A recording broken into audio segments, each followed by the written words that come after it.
continue to persevere during this time. It is a verse novel, so there is a connection between the present day and then also the poems of the past and the voices that come in. So it begins. Excavation. I sat beside Scott, glancing at the books on the wooden table. He smelled of dust and old leather.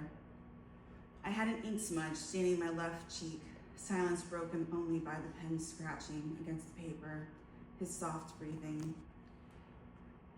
Pages turning. He pointed to a passage he'd highlighted. I leaned in, reading half over his shoulder, our fingers tracing over it, as if absorbing the past.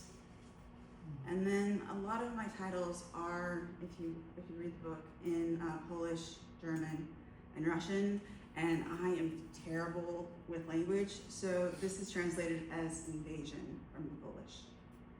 It was September 1st, 1939, when the Germans invaded the border. We huddled around the radio, waiting for our favorite program, when the alert went out.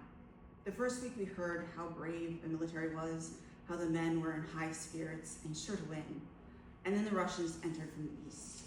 The defeats mounted, the borders closed. September 28, 1939, Warsaw fell. Few units held out until October. Transecting. We don't talk about it because we're ashamed. We just haven't decided why yet. We're ashamed of being illegal, guilty because we didn't stay and suffer. The silence is a clinging presence. Every time I mention the war or our family, my father cries. How can I remember if I am not told the stories? This is what I know. My great uncle gave my great grandfather his passport so that he could escape Poland. My great uncle sailed to Canada. He walked and hitchhiked through the countryside, snuck into America. He met back up with my great grandfather in Pittsburgh. My great aunt was tattooed in a concentration camp. This is all that I know. And this is translated broken for my great aunt. She was half a woman when released, spoke in whispers, eyes silent and gray. She was pale and thin. Her glassy eyes shielded her. A number tattooed on her right arm spoke for her. She wore a drab gray homespun dress, had a soft, washed out beauty. Sometimes she would call out to people we couldn't see. She would speak in Polish, her voice a cracked violin song.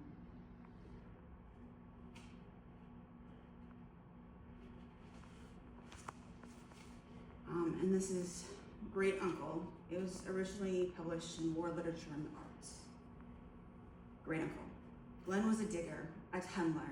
He was good at what he did, enjoyed it even. He was wounded 3 times and kept going back. He liked the monotony, allowed him to think, to hear the music in his head. He was the group's listener because he had perfect pitch. Each bomb's whine was just a little bit different, enough to bet his life on. He wasn't wrong those 3 times, just unlucky. He loved the dirt, the coarseness of it, the subtlety of texture. He crawled inch by inch in the darkness, dirt pressing on all sides, barely contained explosions, causing dirt to shift. His heart beat louder than the thundering above him. Enemy voices echoed in nearby shafts. The vibrations faint but distinct. Everything was muted. Reality seemed damp and distorted. After the war, he wasn't the same. He painted the insides of airplane wings, each layer 3 millimeters thick, yellow, without smudge marks or imperfections. No creativity or variation. Inside, the wing was comforting, like the tunnels, quiet.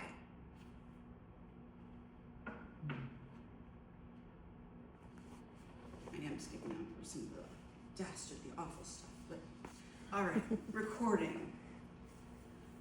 Poland is about humanity losing itself. Remnants of fabric, bone, loose coins, a few beads, what remains of a life.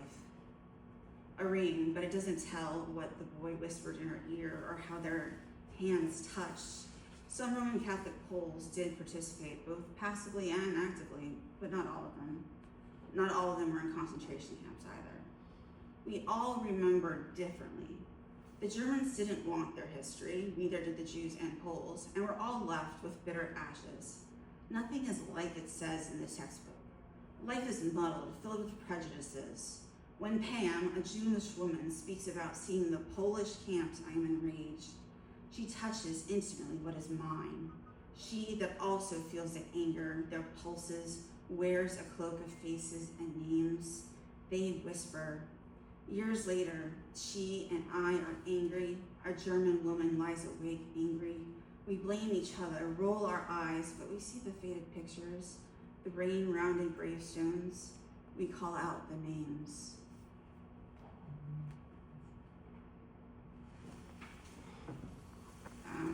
Predictable mudstorm is what it means, is Resputisa. It's sort of like the rainy season. So it begins. Rain made the land mud. Soldiers plodded along, legs tired, heavy. A few jackboots left behind, sucked in. It squished and belched for miles. Dead Russians were lined up in the mud, used as flanks so the carts could continue to roll. Suffering.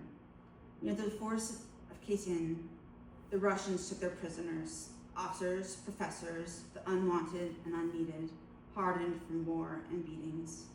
They were marched into ditches. Thousands of rounds flew. They fell like blowing leaves. The dirt settled. I think I have maybe 2 more. It's a very heavy sort of thing to have to sit with. All right, sifting. A hand twists out through falling leaves. A mound with fresh shovel prints. The smell of rotting, blood erupting from geysers in the summer heat. The forest hides the bodies. Each layer of dirt holds more bone than rock. How do you discover a mass grave? Do you stumble over a loose shoe or search for bones and bullets washed upwards, shining eerily in the grass? And then, for my little bit of hope, it's the title, Reverberations. And the whole idea is that we are constantly living and reliving our traumas as we go through the generations. And of course, history repeats itself, and here we are. But there's always a but. Reverberations. Write it down. Write it with ordinary ink. Wisława Szymborska, starvation camp near Jaslow. Read the names. Read them one by one until your breath gives way. Then sign them. K for Kim, P for Pam.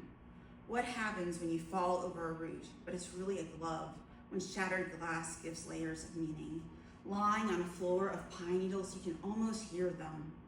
The rumbling tapes cracking brush and branches. Men call out, the ground trembles. I taste the mud that still clings to them. Say the names. The ground is silent, the graves are only graves. The water murmurs a song, ivy chokes the trees, a bower for skeletons. Please, I cannot ask. Let me taste it, feel it, breathe the bigness of it. What do you become when you understand?